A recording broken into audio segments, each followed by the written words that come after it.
Thrown out at 15, she built a tumbleweed igloo for nothing. Hjalmar Lindquist, who had survived 6 Nebraska winters, said, "A girl alone with a child, you'll freeze, and that boy will freeze with you." She had 43 cents, a 7-year-old brother, and needed shelter she could not build. On January 12, 1887, the temperature dropped 40 degrees in 4 hours. But 5 months earlier, Nettie Graydon had never built anything larger than a chicken coop in her life. The wagon stopped at the edge of a half-section claim 12 miles south of Imperial, Nebraska, on a morning in late August 1886. Ezra Coombs set the brake and pointed toward a shape on the horizon, a dugout, half collapsed, a broken windmill, nothing else. "There," he said, "the Hendricks place. They quit last spring." Nettie climbed down. Her brother Thomas followed, 7 years old and silent. They had learned silence on the orphan train from New York, learned it again in Coombs's farmhouse, where silence meant survival. Coombs tossed their bundle into the dirt, a blanket, a cookpot, the clothes they wore. Everything else belonged to him, the tools, the food stores, the future they had been promised when the Children's Aid Society agent matched them to his household 14 months ago. "You're of age to file a claim," Coombs said. "15's head of household if you've got dependents." He nodded toward Thomas. "There's your dependent." The words were practical. The meaning was not. Coombs had taken them for labor.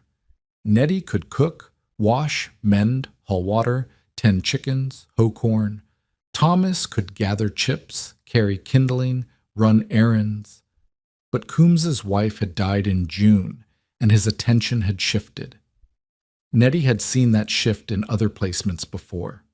She knew what it meant. She had refused. She had kept refusing. And now they stood beside an abandoned claim with nothing but a blanket and a pot. "Winter comes in October out here," Coombs said. "Sometimes September. A girl and a child alone won't last a month." He gathered the reins. "When you change your mind, you know where to find me." The wagon pulled away. Nettie watched it shrink against the flat line of the earth until the dust settled and there was only grass, sky, and the wreckage of someone else's failure. Thomas tugged her sleeve. "Nettie, what do we do?" She didn't know. The dugout had been carved into a low rise, 3 walls of packed earth and one of sawed bricks. The roof had caved. The door hung from one leather hinge. Inside, she found what the Hendricks family had abandoned, a cast-iron stove too heavy to haul, 3 joints of rusted stovepipe, a broken chair, a pile of rotted sacking. Someone had scratched words into the sawed wall, "God help whoever comes next." Outside, the wind moved through the grass in waves. The nearest neighbor was 3 miles east, a Norwegian family named Lindquist that Coombs had mentioned once. Imperial, the new county seat, sat 12 miles north. It had a general store, a blacksmith, a land office. No railroad. The railroad wouldn't arrive for 6 more years. Nettie counted what she had. 43 cents in a cloth purse, a 7-year-old brother, a collapsed dugout, no tools, no food, no fuel, no walls, and 8 weeks perhaps until the first hard freeze. She walked the quarter section that afternoon while Thomas sat in the shade of the broken windmill. The grass ran waist-high in places, stirred by a wind that never stopped. She found the well dry, the rope rotted away. She found the remains of a garden plot, choked with weeds. She found the outline of where a sod house had been started and abandoned, the bricks already crumbling back into the earth. And she found the tumbleweeds. They piled against the eastern fence line in drifts taller than her head, dried Russian thistle, brown and skeletal, tangled into masses dense as haystacks. Coombs had cursed them constantly. They blew into his fields, caught in his fences, clogged his well mechanism. A single plant, he said, dropped 200,000 seeds. They were worthless, worse than worthless. A plague that had come with the German Russians a dozen years back and spread faster than any weed anyone had seen. Nettie pulled a tumbleweed from the pile. It was light, almost weightless, but dense with branching stems that interlocked like woven wire. The thorns pricked her palms. She pushed her hand into the center of the mass. Dry. Still. The wind couldn't reach through all those tangled branches. She didn't have a thought yet, just a sensation.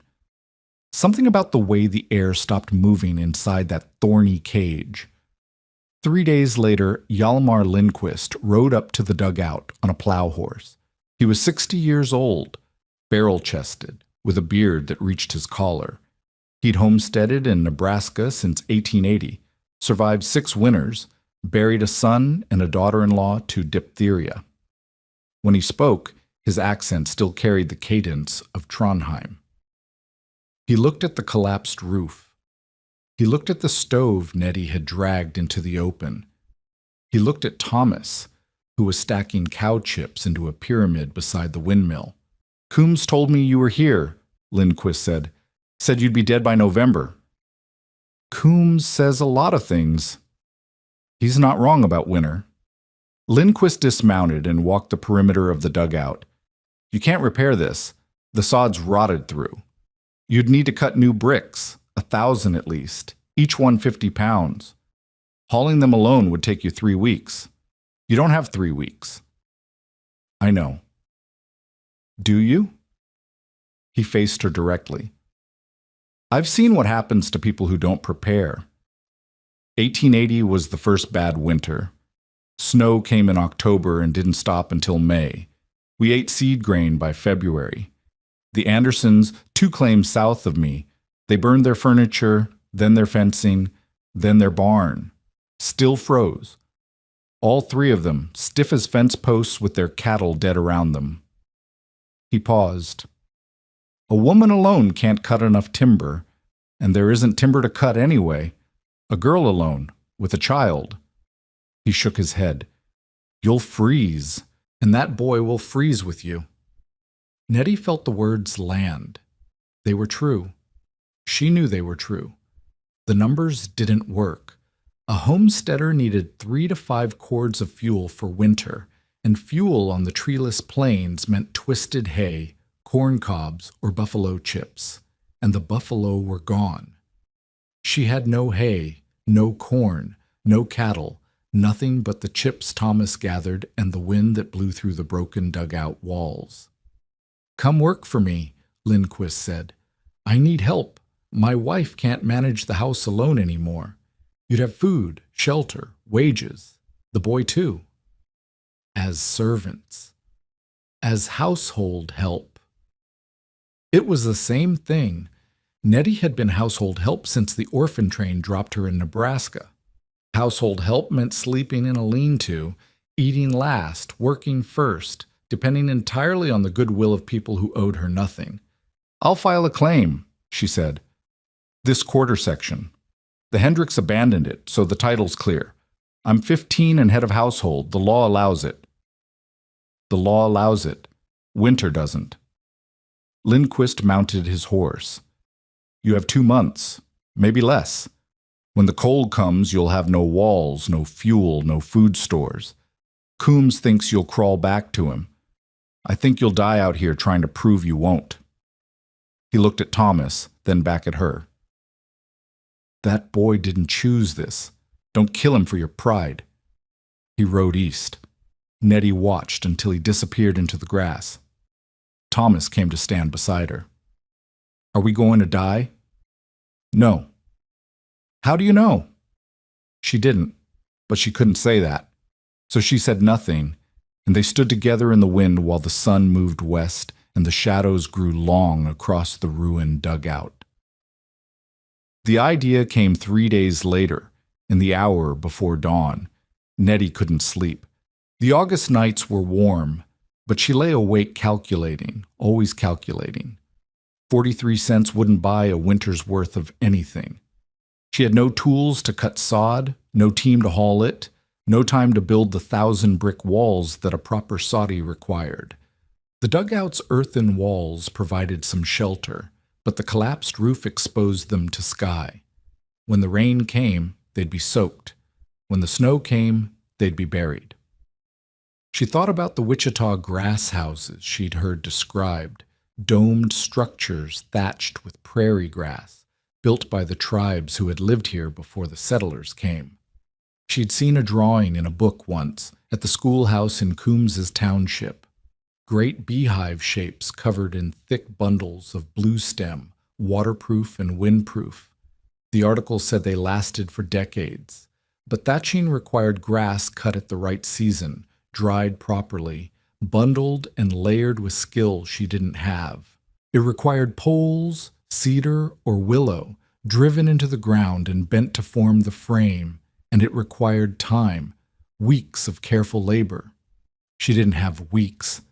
She had maybe 6 before the first frost, maybe 8 before the killing cold. She lay in the broken dugout and listened to Thomas breathe. The wind pushed through the gaps in the sod walls, carrying the dry rattle of tumbleweeds shifting against the fence line. That sound, the scrape of thorn against thorn, the whisper of dead branches tangling, had become the background noise of her nights. And then, for the first time, she actually listened to it. The tumbleweeds didn't blow away. They caught against each other, interlocked, formed masses that the wind couldn't shift. Dense masses. She'd pushed her hand into one and found still air at the center, dead air, trapped by the maze of thorny branches. Still air didn't move. And air that didn't move didn't carry heat away. She sat up in the darkness. A sod house worked because the thick earth walls absorbed heat and blocked wind. But sod was heavy. Each brick weighed 50 pounds. She couldn't lift 50 pounds 1,000 times. She was 15, and her arms were already aching from hauling water and gathering chips. But tumbleweeds weighed nothing. A mass the size of a hay bale weighed less than 10 pounds. She could carry them. She could compress them. And if she packed them tight enough that the air inside couldn't circulate, they would insulate. The idea was absurd. She knew it was absurd. Tumbleweeds were a nuisance, a pest, the most worthless thing on the plains. No one used them for anything. They burned too fast for fuel, crumbled too easily for fencing, served no purpose except to spread their seeds across every plowed field in the territory. But she had thousands of them piled against her fence line for free. She had nothing else. By dawn, she had a plan. Wachi, she walked to the Lindquist homestead that morning and asked to borrow a spade. Hjalmar's wife, Ingrid, looked at her like she was speaking a foreign language. A spade? For what? Digging. I want to excavate the floor of the dugout another 2 feet, put the living space below ground level. Below ground? Ingrid frowned. The floor will flood when the rain comes. I'll grade it for drainage, slope it toward a seep hole in the corner. Ingrid studied her for a long moment. Then she disappeared into the sod house and returned with a spade, worn but solid. My son's, she said. He won't be needing it anymore. Nettie took the spade. Thank you. What else? Nettie hesitated. This was the part that would sound mad. Do you have any chicken wire, or know where I could get some? Chicken wire? Poultry netting, the hexagonal kind. Ingrid's frown deepened. The store in Imperial has some, 50 cents a roll, maybe more. What do you want chicken wire for? Building. Building what? Nettie didn't answer. She thanked Ingrid again and walked home with the spade over her shoulder. Her 43 cents wouldn't buy a full roll of wire, but maybe she could trade labor. Maybe she could find someone who had scrap. She started digging that afternoon. The earth was hard-packed, baked by summer sun. Each spadeful took 3 strikes to loosen. Thomas helped when he could, carrying the loose dirt in the cookpot and dumping it outside the dugout's entrance. By sunset, they had excavated 6 inches. Nettie's palms blistered, broke, bled. She wrapped them in strips torn from the blanket and kept digging. 3 days later, the floor was 18 inches lower. The air at the bottom felt cooler, damper, earth temperature, stable, regardless of the weather above. On the 4th day, Alma Paulson appeared. Alma was 32, a widow with a claim 3 miles southwest. Her husband had died the previous winter from a fever that started as a cough and ended in a grave. She dug herself because the ground was too frozen for anyone else to help. She kept chickens, sold eggs to the store in Imperial, and minded her own business with a ferocity that the other settlers had learned to respect. She rode up on a mule and sat there for a long time, watching Nettie dig. "Lindquist told me about you," she finally said. "Said you were either stubborn or stupid, and he couldn't tell which." Nettie leaned on the spade. "Did he send you to talk me out of it?" "He asked me to. I told him I'd come look for myself." Alma dismounted and walked to the edge of the excavation. "This is good work. Lower in the floor. It'll help with heat retention." "You know about building." "I know my husband couldn't build worth a damn, and our first winter nearly killed us both because of it. I learned fast." She looked at the collapsed roof, the crumbling walls. "You can't repair these sod bricks. They've had too much water damage. The grass roots are dead." "I know. I'm not going to repair them." "Then what?" Nettie pointed toward the fence line. "Tumbleweeds." Alma stared at her. Then she stared at the fence line, then back at Nettie. "Tumbleweeds." "Compressed between layers of chicken wire, packed tight enough to trap the air, like straw banking, but all the way around." "Tumbleweeds are a fire hazard. One spark from that stove and the whole thing goes up. Only if they're loose. Compressed material doesn't burn the same way. There's no air to feed the flame." Alma shook her head slowly. "You're building a house out of weeds and wire. I'm building shelter out of what I have." "Girl, I've lived on these plains for 5 years. I've seen a lot of people try a lot of things. Half of them are dead now. The ones who survived did it by doing what works: sod houses, dugouts, proper construction. Not," she gestured at the tumbleweed pile. "Not this. Sod houses leak. They collapse. Snakes live in the walls, and I can't cut enough sod alone anyway." "Then get help. There's a man in Imperial who builds soddies for hire. $10 for a basic house. You can work off the debt." "I don't have $10. I have 43 cents. Alma fell silent. She looked at Thomas, who was sitting by the windmill with his back against the broken frame, watching them. "That your brother?" "Yes." "How old?" "7. Another long silence. When Alma spoke again, her voice had changed, still skeptical, but something else underneath. Something that might have been respect, or might have been pity. "You're going to pack tumbleweeds into a dome and hope it keeps you alive through a Nebraska winter." "Yes." "It won't work." "Maybe not." "Probably not." Nettie picked up the spade. "Probably not," she agreed. "But I'm going to try anyway." Alma mounted her mule and gathered the reins. "I have some chicken wire," she said. "Scrap pieces left over from the coop.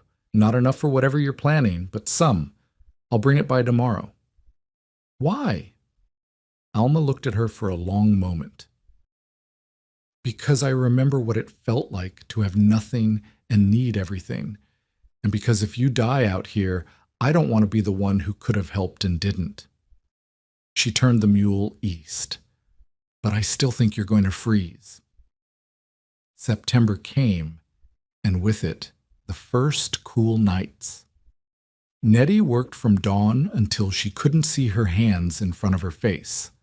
The dugout floor now sat 3 feet below ground level, the earth walls rising around a rectangular pit 12 feet by 8.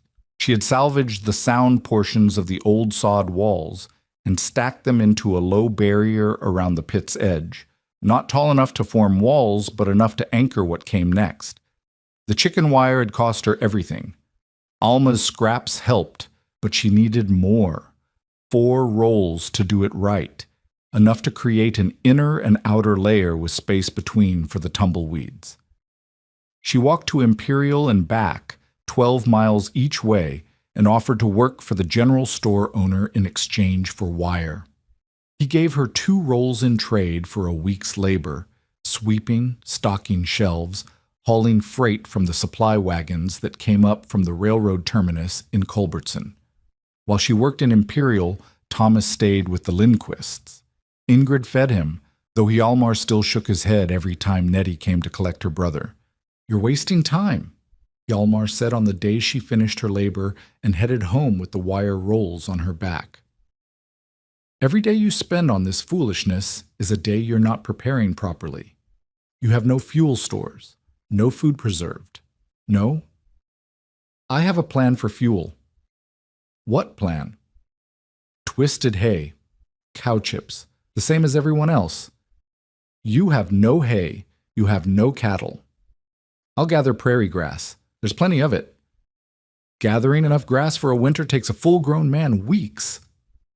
You're a girl. Alone. With a child." Nettie shifted the wire rolls on her shoulders. They dug into her collarbone, already raw from the walk. "Then I'll work faster." Hjalmar said something in Norwegian that she couldn't understand. It didn't sound like a blessing. Back at the claim, she began constructing the frame. The frame was the hardest part. She needed flexible poles, willow or cottonwood, long enough to bend into an arch, and strong enough to hold shape under the weight of compressed tumbleweeds. The nearest stand of willows grew along the Republican River, 8 miles south. She made the walk twice, cutting armloads of green branches with the pocket knife she'd kept hidden from Coombs, hauling them back in bundles lashed to her shoulders. Her hands cramped from gripping the knife. Her shoulders ached from the weight. She lost 3 pounds the first week, then 4 more the second. Thomas watched her with worried eyes, but didn't ask questions anymore. He understood, in the way children understand things they're too young to name. This was survival, and survival meant silence and work and nothing else. She drove the willow poles into the ground at 2-foot intervals around the perimeter of the excavated pit, forming a rough oval 14 feet long and 10 feet wide. Then she bent them inward, 1 pair at a time, lashing the tops together with strips of wet rawhide that would shrink and tighten as they dried. The frame rose in a series of overlapping arches, each one supporting the next, until she had a dome-shaped skeleton 8 feet high at its peak. The chicken wire came next. She wrapped the outer layer first, stapling it to the willow poles with nails bent into U-shapes, a technique she invented after ruining her first 3 attempts. The wire sagged in places, bunched in others, but it held. Then she began packing the tumbleweeds. Each weed had to be compressed by hand, the branching stems forced together until the mass was dense enough to resist the wind. She wore strips of blanket around her palms to protect against the thorns, but the thorns found gaps. By the end of the first day, her hands looked like she'd been fighting a cat. By the end of the first week, the cuts had scabbed over and split open so many times that she stopped feeling them. She packed the tumbleweeds between the outer wire layer and the inner one. She erected a foot inside it, creating a shell of compressed plant material 12 inches thick. The dome grew darker as the layers thickened, less light filtering through, more protection from the wind.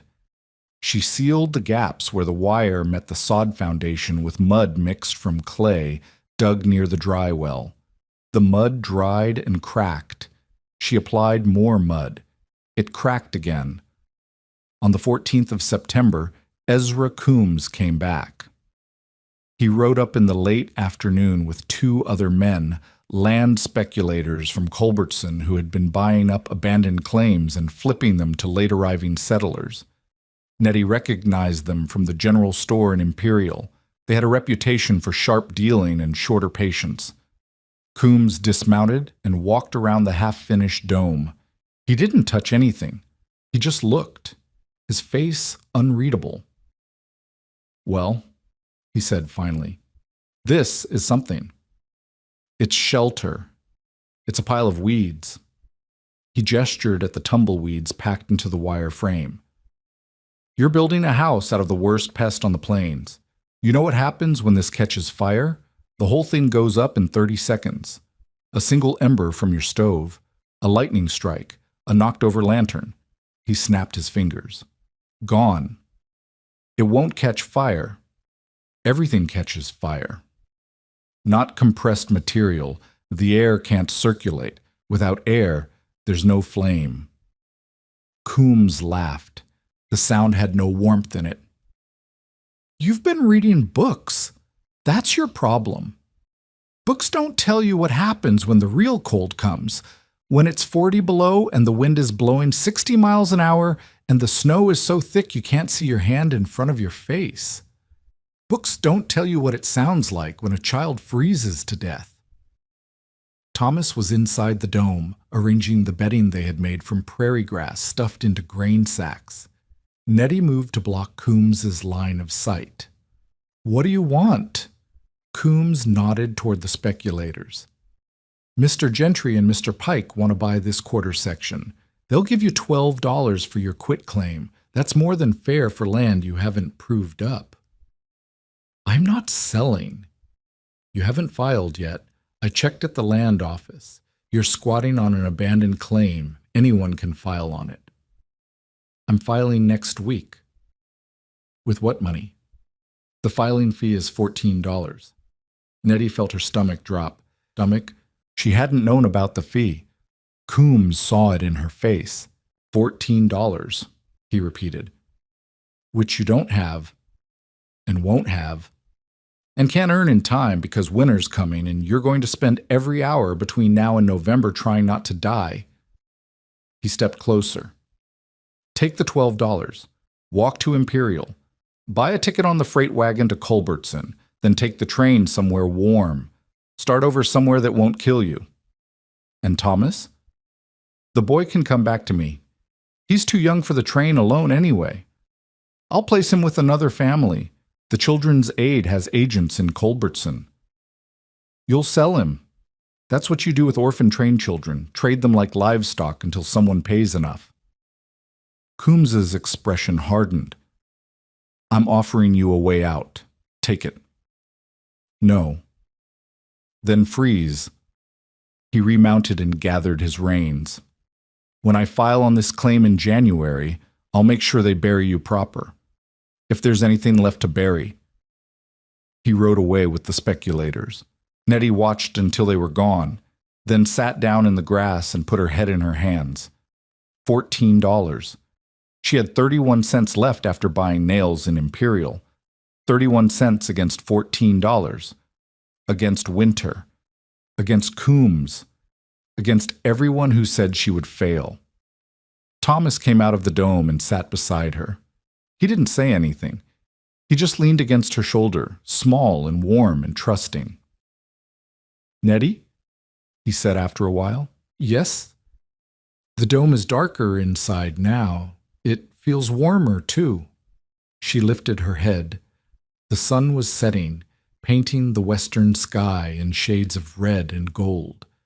The half-finished dome rose behind them, its compressed tumbleweed walls golden in the evening light. "We're not done yet," she said. "I know, but it's starting to work." She looked at the dome, at the work already finished, at the weeks of labor still ahead.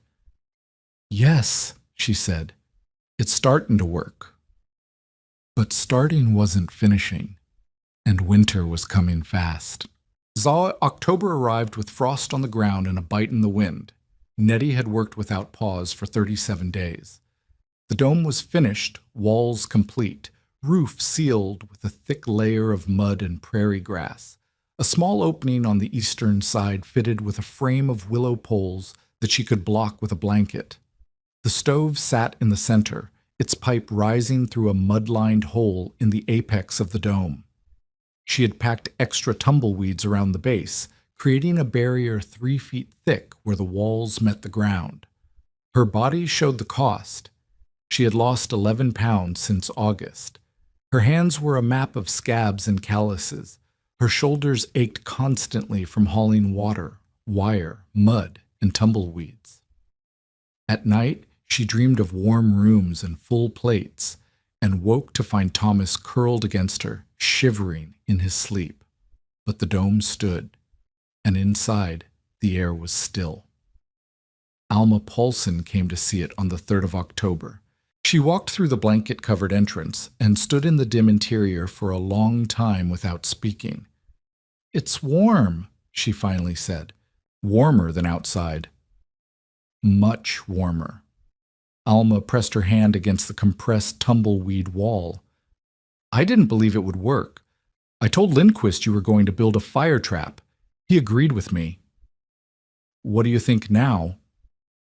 Alma turned in a slow circle, looking at the packed walls, the sealed roof, the stove waiting to be lit. "I think the first real test will come when the temperature drops below 0. This," she gestured at the dome, "might hold heat when it's 30 degrees outside. It might even hold heat when it's 10 degrees outside. But when it's 20 below and the wind is blowing hard, everything changes. The cold finds every gap, every crack, every thin spot you didn't notice." "I know." "Do you?" Nettie showed her the mud seals, the extra layers of compressed tumbleweed at the joints, the insulated stovepipe collar that she had designed from scrap tin and clay. Alma looked at everything. Then she looked at Nettie. "I have something for you," she said. She reached into her coat and pulled out a folded piece of paper. "I went to the land office yesterday, told them I was filing on behalf of a minor who qualified as head of household. They made me sign as your guarantor." Nettie unfolded the paper. It was a homestead claim stamped and registered. Her name, this quarter section. Official. "The fee." "I paid it. $14. Alma held up her hand before Nettie could speak. "Don't thank me yet. You can pay me back when you prove up in 3 years. If you're still alive." Nettie stared at the paper. Her hands shook. She couldn't speak. "Coombs came to see me," Alma said. "Told me I was wasting my money. Told me you'd be dead by Christmas and I'd never see a cent of it back." She paused. "I told him to go to hell." Thomas made a small sound, halfway between a laugh and a gasp. He had never heard a woman curse before. Alma smiled thinly. "You're not out of danger. Not even close. You have no fuel stores worth mentioning, no food beyond what you've been foraging, and winter hasn't truly arrived yet. The real test is still coming." She walked toward the entrance, then stopped and looked back. "But you've done more with nothing than I thought was possible. And if that dome holds heat the way it seems like it might," she shook her head. "Well, we'll see." She ducked through the entrance and was gone. Nettie sat down on the packed earth floor, the homestead claim clutched in her hands. The paper was rough, the ink official, the words more valuable than anything she owned. She was a homesteader. She had a claim. Now she just had to survive long enough to keep it. The temperature dropped 12 degrees overnight on October 9th. Nettie woke to find her breath visible in the dome's interior, the walls cold against her fingertips. She lit the stove for the first time. The fire caught slowly, twisted grass and dried cow chips, the only fuel she had. Smoke rose through the pipe, and for a terrifying moment she thought the tumbleweeds would ignite, the whole dome erupting into flame the way Coombs had predicted. But the walls didn't burn. The compressed material was too dense, too tightly packed. The heat from the stove radiated outward, met the insulating barrier, and stayed. Within an hour, the dome's interior had warmed to the point where Thomas shed his coat. Within 2 hours, Nettie had to crack the entrance blanket to let cooler air inside. It was working, but the fuel was disappearing fast. She'd gathered enough twisted hay and cow chips for perhaps 2 weeks of fires. Winter would last 5 months. She left Thomas in the dome and walked 12 miles to Imperial. The general store owner shook his head when she asked about fuel. Coal's $5 a ton, and you'd need 3 tons minimum for a winter. Cordwood $7 a cord, and the nearest supply is 60 miles east. You don't have the money or the transport? What about work? I'll work for fuel. I don't have enough fuel to pay in kind. Nobody does. Everyone's short this year. She walked home in the dark, stumbling over the uneven prairie, arriving at the dome after midnight. Thomas was asleep. The stove had gone cold. She sat in the darkness and did the math again. 31 cents. No fuel. No food stores. 8 weeks until the worst of winter. The numbers didn't work. They had never worked.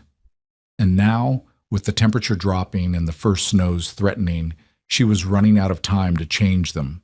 But she had a dome that held heat, a claim that was legally hers, a brother who trusted her to keep him alive. She would find a way. She had to find a way. She just didn't know what that way was yet. The first snow came on October 15th. It fell gently, fat, wet flakes that melted when they touched the ground, but Nettie knew what it meant. The season had turned. The window for preparation was closing. She spent the next 3 days ranging across the prairie, gathering every scrap of burnable material she could find: dried sunflower stalks, dead grass twisted into knots, cow chips from the Lindquists' pasture with Ingrid's grudging permission, corn cobs scattered from a failed crop 2 miles north. She piled everything inside the dome until there was barely room to move. It still wasn't enough. She knew it wasn't enough. The fuel burned too fast, 30 minutes of heat for an hour's work gathering. On the 18th of October, she woke to find the world white. 3 inches of snow covered the ground. More was falling. The temperature stood at 12 degrees, cold enough to freeze water, cold enough to kill an unprepared person in hours. Inside the dome, with the stove burning, the temperature held at 46 degrees. Nettie tested the walls again, pressing her palm against the compressed tumbleweeds. Cool, but not cold. The dead air trapped in those thorny branches was doing exactly what she had hoped, slowing the transfer of heat, keeping the warmth inside. But the fuel was going faster than she had calculated. 2 bushels of chips for 8 hours of heat. She had maybe 50 bushels. 10 days if she was careful. 12 if she let the fire die during the daylight hours. Winter would last 5 months. She needed a miracle. Or she needed to find more fuel than existed on this empty stretch of prairie. Or she stopped, looked at the walls of the dome. The compressed tumbleweeds packed layer upon layer, thick and dense and utterly useless for burning. Except that wasn't quite true, was it?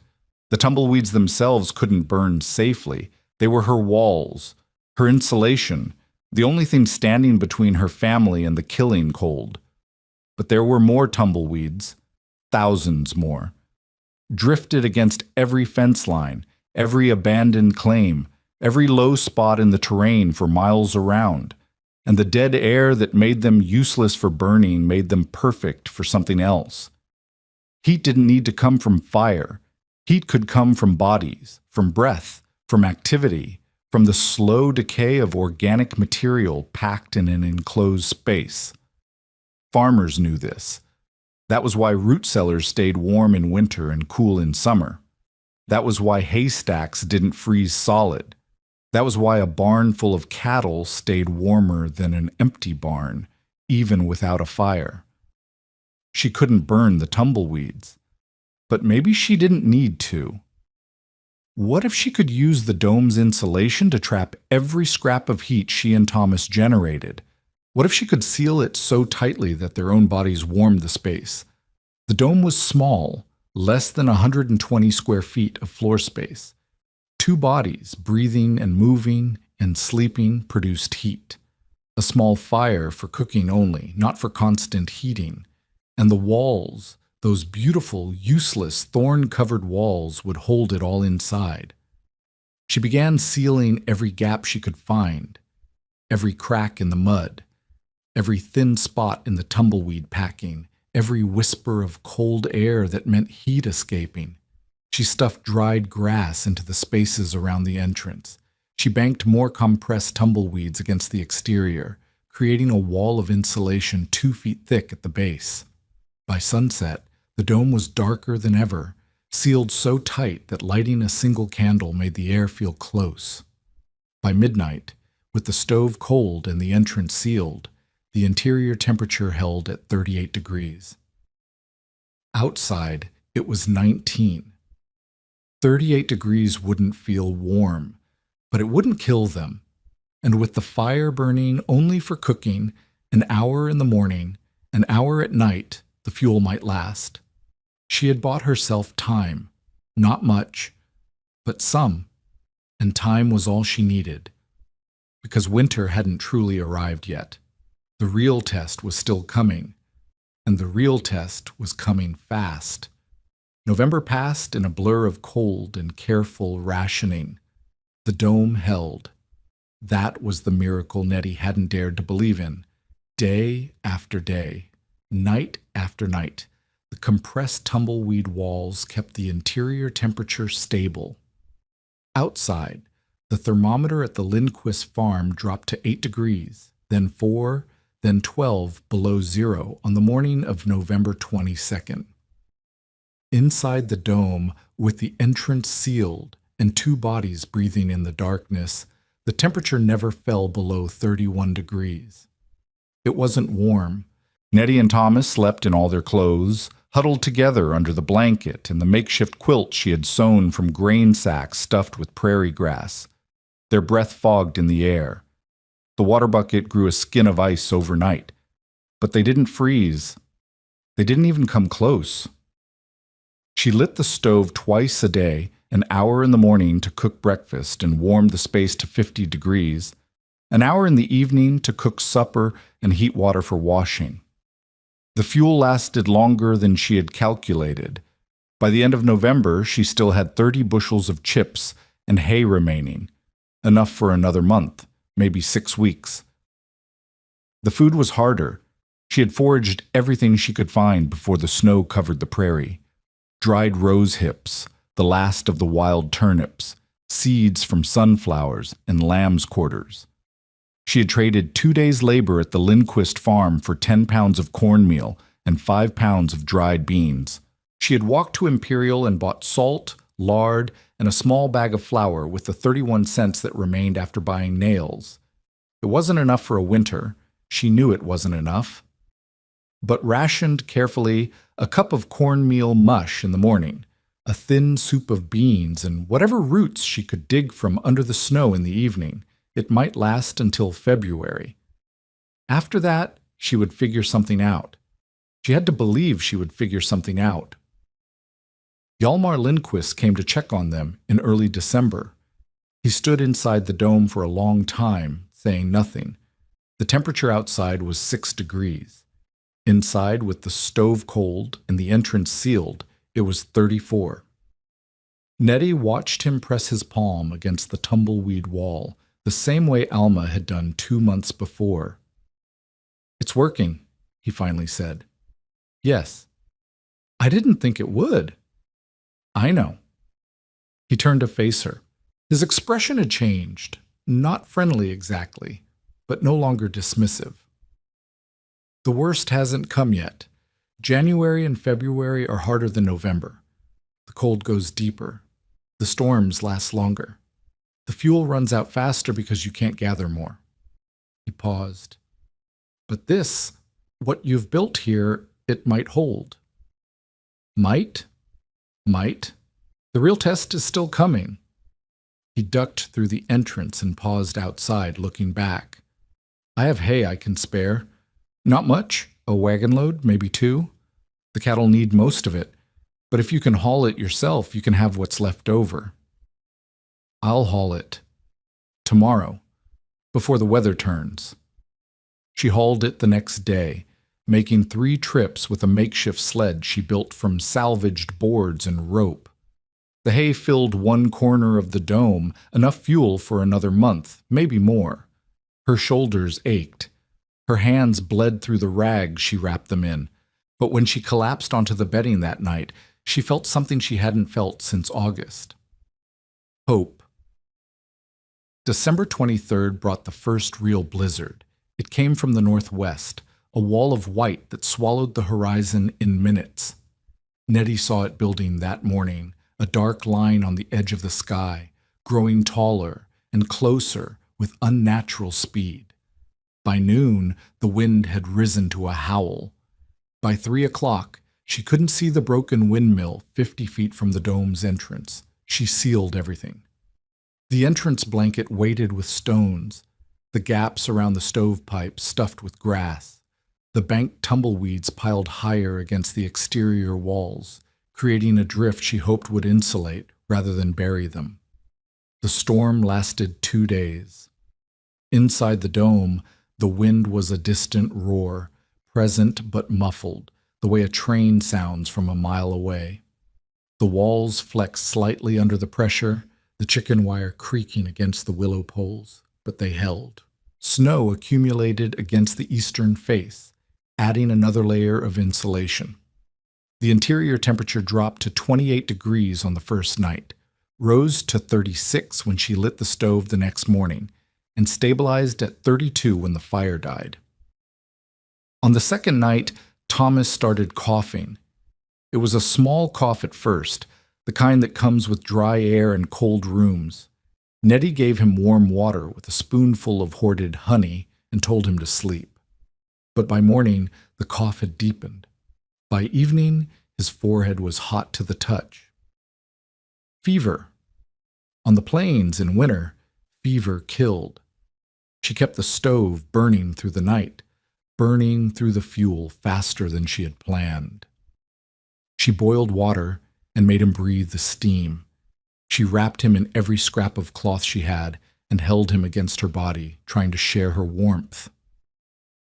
The storm ended on Christmas morning. She dug out through the snow that had drifted against the entrance and found a world transformed, white and silent and utterly still. The temperature stood at 11 degrees below zero. Thomas's fever hadn't broken. She couldn't take him to a doctor. The nearest doctor was in Culbertson, 60 miles east. Walking that distance in winter carrying a sick child would kill them both. She couldn't leave him alone to go for help.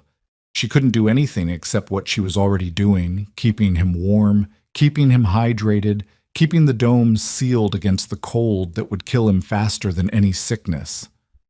For 3 days, she didn't sleep. She sat beside him, feeding the stove, boiling water, listening to his breath rattle in his chest. She talked to him about things she remembered from before, their mother's face, the sound of their father's voice, the apartment in New York where they had lived before the orphan train. She didn't know if he could hear her. She talked anyway. On the morning of December 28th, his fever broke. She knew it the moment she touched his forehead, cooler, damp with clean sweat instead of the dry heat of infection. He opened his eyes and looked at her, really looked at her, for the first time in days. "Nettie, I'm hungry." She made him cornmeal mush with the last of the honey. He ate half and fell asleep again, but it was real sleep this time, deep and steady, his breathing clear.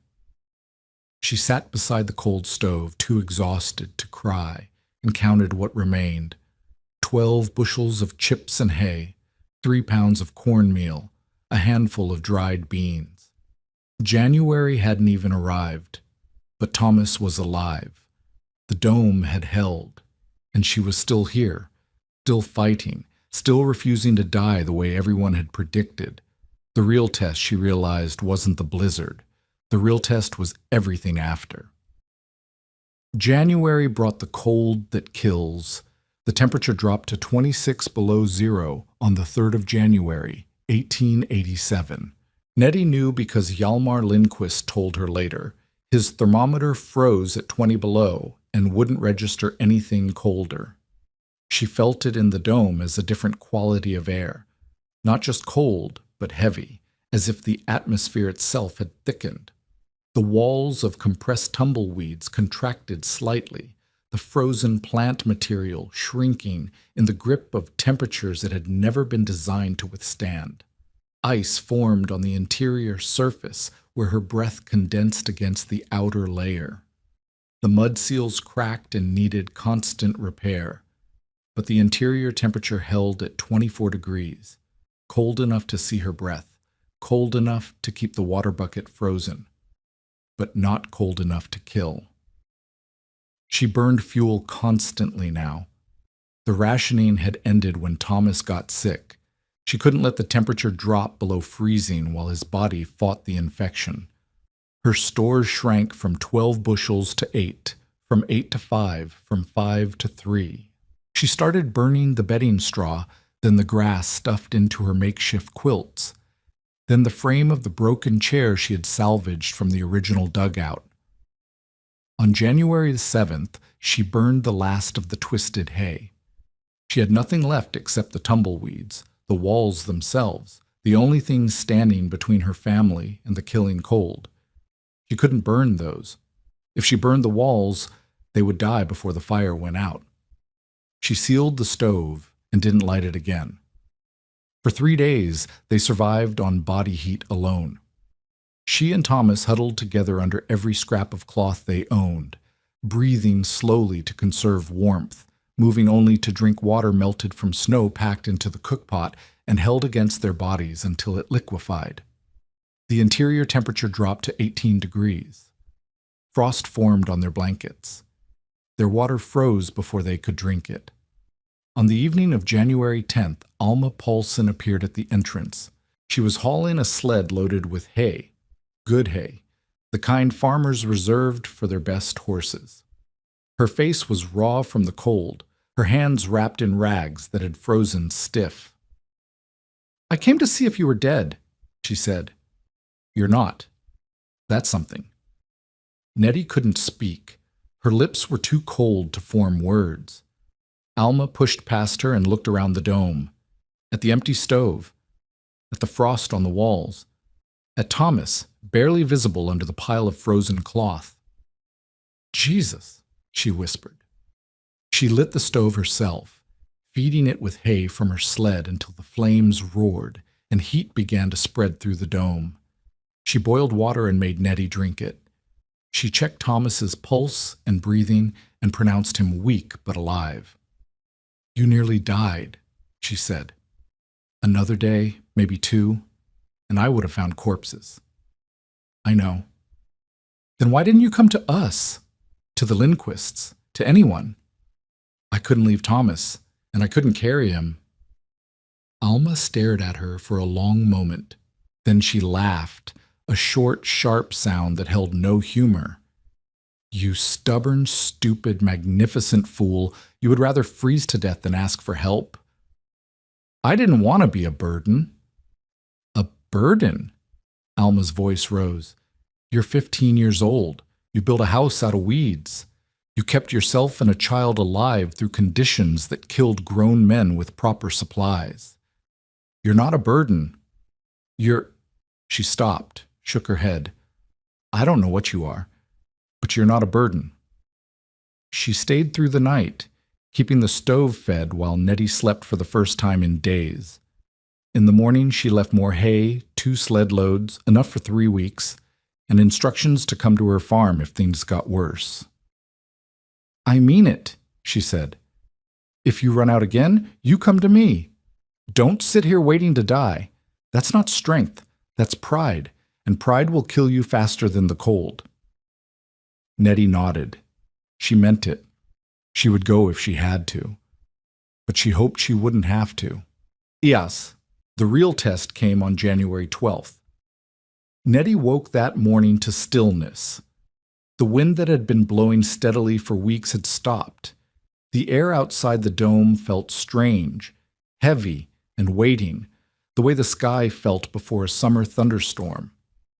The temperature at dawn was 34 degrees above zero, warm enough that she cracked the entrance blanket to let fresh air inside, warm enough that Thomas went outside to relieve himself without his coat. By noon, the warmth had become unsettling. Nettie had lived on the plains long enough to know that January thaws didn't last. When the cold came back, it came back hard. She started sealing the dome at 1 o'clock. By 2, the wind had returned, not the steady blow of the previous weeks, but something different, something violent.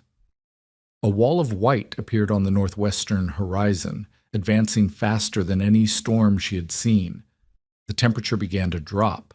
She had the entrance sealed by the time the storm hit. A blast of wind that shook the entire structure, that bent the willow poles and pressed the tumbleweed walls inward. The sound was like nothing she had heard before. Not a howl, but a shriek, a scream, a freight train roaring past at impossible speed. Thomas pressed against her, his face buried in her shoulder. She could feel him shaking. "It's all right," she said, though she didn't know if it was. "The walls will hold." The walls held, but the temperature didn't. She felt it happening, the cold seeping through the compressed tumbleweeds, through the dead air spaces that had protected them for months, through every gap and crack and thin spot that the brutal cold found and exploited.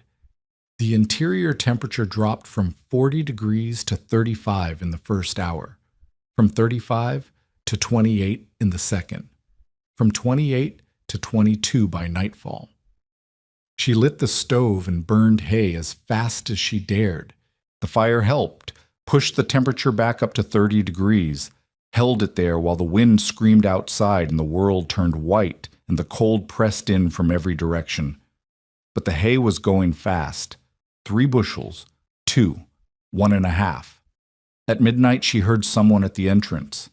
It wasn't possible. No one could be outside in this storm. No one could survive even the walk from the Lindquist farm 3 miles away. The wind was blowing 60 miles an hour at least, the visibility 0, the temperature falling so fast that exposed skin froze in minutes. But someone was scratching at the entrance blanket. Someone was calling out, their voice barely audible over the wind. Nettie pulled the blanket aside and found Ingrid Lindquist collapsed in the snow. She was alone. Her coat was torn. Her face was white with frostbite. "Hjalmar," Ingrid gasped. "He went out to check the cattle. 3 hours ago. He hasn't come back." Nettie pulled her inside and sealed the entrance. Ingrid's hands were frozen, stiff and white, the fingers refusing to bend. Her feet were the same. She had walked 3 miles in the worst blizzard Nettie had ever seen to tell them her husband was missing. "He's dead," Ingrid said. Her voice was flat, matter-of-fact, as if she were reporting the weather. "I know he's dead. No one survives 3 hours in this, but I couldn't stay in the house alone. I couldn't." She broke off, shaking. Nettie wrapped her in blankets and put her by the stove. She thawed snow for water and made Ingrid drink it. She checked Thomas, who was awake and watching with wide eyes. "What do we do?" he asked. "We wait. We stay warm. We survive until morning." "And Mr. Lindquist?" Nettie didn't answer. She didn't have an answer. The storm continued through the night. The dome shook but didn't break. The temperature inside dropped to 19 degrees despite the fire. Ingrid's frostbitten hands began to hurt. A good sign, Nettie knew, because dead flesh didn't feel pain. But 3 of her fingers stayed white and numb. At dawn, the wind finally eased. Nettie dug out through 4 feet of drifted snow and looked at a world scoured clean. Nothing was visible except white, an endless expanse of white, unmarked by any feature she recognized. The windmill was buried. The fence posts had disappeared. The sky was pale and clear and utterly indifferent. She didn't look for Hjalmar Lindquist. She knew there was no point. They found his body 2 days later when the search party from Imperial finally reached the Lindquist farm. He had made it to within 200 feet of his barn. The cattle had survived. They had crowded together in a corner, sharing body heat, the way animals knew to do and humans often forgot. Hjalmar had died trying to reach them. He was 70 years old. He had survived 6 Nebraska winters. The 7th killed him. The storm that killed Hjalmar Lindquist killed 11 other people in Chase County alone. Across the plains, Nebraska, Kansas, Dakota Territory, Minnesota, the death toll climbed into the hundreds. The newspapers called it the Blizzard of '87. Old-timers called it the worst storm in living memory. Inside a dome built from tumbleweeds and chicken wire, Nettie Graydon and her brother Thomas waited out 3 days of killing cold. The interior temperature never rose above 22 degrees, but it never fell below 16. They burned the last of the hay on the 2nd day. After that, they survived the way Nettie had learned to survive: body heat, sealed entrance, the walls holding in every scrap of warmth their bodies could produce. On the 3rd day, when the temperature outside had stabilized at 4 degrees below zero and the wind had dropped to something survivable, Alma Paulson arrived with a sled full of supplies and tears freezing on her cheeks. "You're alive," she said. "We're alive." Alma looked at the dome, at the walls of compressed tumbleweeds, battered by the storm but intact, at the frost-covered interior, cold but not lethal. "The Hendersons lost their baby," she said. "Froze to death in their sod house.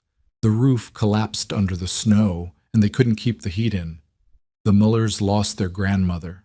The Brauns lost 2 children and nearly lost a 3rd. She paused. "11 dead, that I know of. And you, in this thing built from weeds and wire, you survived. The dome held. The dome held." Alma shook her head slowly. "I wouldn't have believed it if I hadn't seen it. A tumbleweed igloo, a fire hazard made of pest plants, and it held through the worst storm in a decade." Nettie didn't say anything.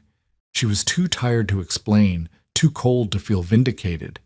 She just stood there breathing, watching the white plume of her breath rise in the frozen air. She was alive. Thomas was alive. The dome had held. That was enough. That was everything.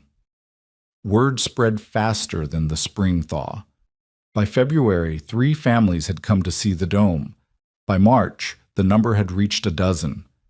They walked through the entrance and stood in the dim interior, pressing their palms against the compressed tumbleweed walls the way Alma had done months before, the way Lindquist had done before the storm took him. "It's warm," they said, every one of them. "It shouldn't be warm, but it is." Nettie showed them how she had built it. The willow pole frame driven into the ground and bent inward, the double layer of chicken wire with tumbleweeds packed between, the mud seals at the joints, the extra banking around the base, the excavated floor that put the living space below ground level. She didn't charge for the information. She didn't have time to charge. She was too busy surviving, too focused on making it through to spring to think about profit.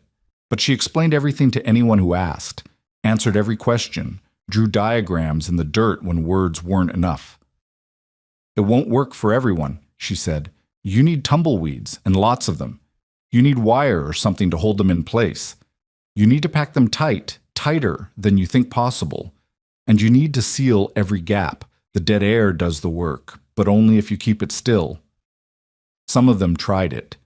A homesteader named Erickson built a tumbleweed addition to his soddy that winter, adding a 10-foot dome to the south side where the sun could warm it during the day. He claimed it cut his fuel consumption in half. A widow named Catherine Marsh built an entire structure, smaller than Nettie's, just big enough for herself, and survived the following winter with nothing but a tin heating stove and a fraction of the fuel her neighbors used. Others dismissed it. Ezra Coombs rode past the dome in late February, saw the crowd of curious settlers gathered outside, and kept riding without stopping. He never spoke to Nettie again. When his claim on her quarter section failed, the land office had recorded Alma's filing first. He sold his own land and moved to Colorado. She heard later that he had died there, alone, in a mining town whose name she never learned. Not everyone who tried the technique succeeded.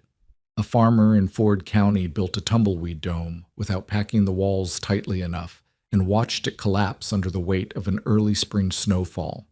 Another sealed his dome so thoroughly that the air inside grew stale and damp, breeding mold that ruined his stored food.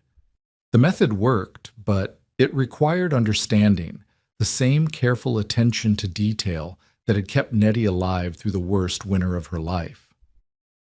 Alma Paulson adopted elements of the design for her own homestead. She banked tumbleweeds against the north wall of her sod house, creating an extra layer of insulation that she renewed each autumn. Her fuel consumption dropped by a third. Her chickens, housed in a small tumbleweed-insulated coop, survived temperatures that had killed every hen she'd owned the previous year. "I still think it looks ridiculous," Alma told Nettie that spring. "A house made of weeds. The fire hazard to end all fire hazards. But I can't argue with the results." "You don't have to argue with them," Nettie said. "You just have to stay warm." Nettie Graydon proved up her homestead claim in 1889, 2 years ahead of the typical 5-year requirement. The land office clerk noted that her improvements were unconventional but substantial, a phrasing that became a small legend in Chase County, repeated whenever someone attempted something that looked impossible and made it work anyway.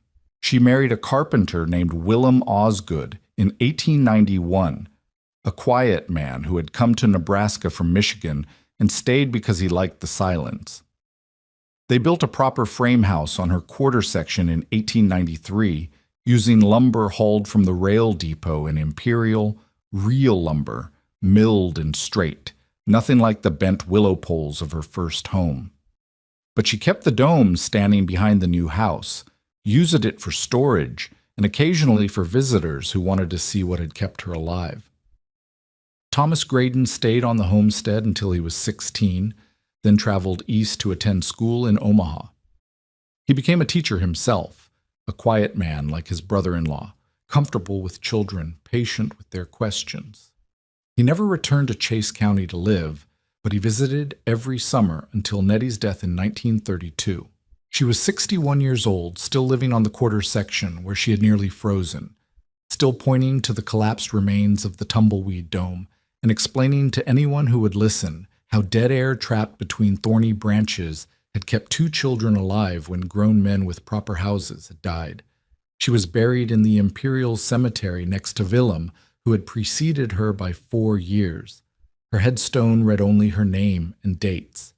But the minister who spoke at her funeral mentioned the dome, mentioned the blizzard, mentioned the night Ingrid Lindquist had stumbled through a killing storm and found shelter in a structure that everyone had said would fail.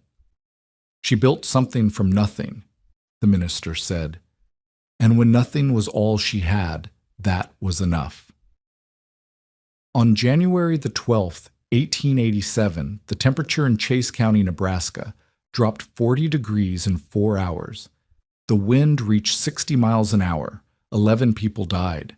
Hjalmar Lindquist, who had survived 6 Nebraska winters, had stood outside an abandoned dugout 5 months earlier and delivered his verdict on a 15-year-old girl with 43 cents and a 7-year-old brother. "A woman alone can't cut enough timber," he had said. "And there isn't timber to cut anyway. A girl alone, with a child, you'll freeze, and that boy will freeze with you." He was wrong. On the morning after the worst blizzard in a decade, Nettie Graydon dug out through 4 feet of snow, stood in the pale January light, and watched her breath rise in the frozen air. Behind her, the dome of compressed tumbleweed stood battered but unbroken. Inside, her brother slept under frost-covered blankets in air that held at 16 degrees, cold, but not killing. Not even close. She had no timber. She had no money. She had nothing but a pest plant that everyone said was worthless, and an idea that everyone said would fail. She was still standing. The wind had stopped. The sky was clear. And somewhere in the silence of that January morning, in a dome built from weeds and wire and stubborn refusal to die, a 15-year-old girl who had never built anything larger than a chicken coop had answered every doubt with the only argument that mattered. She was alive.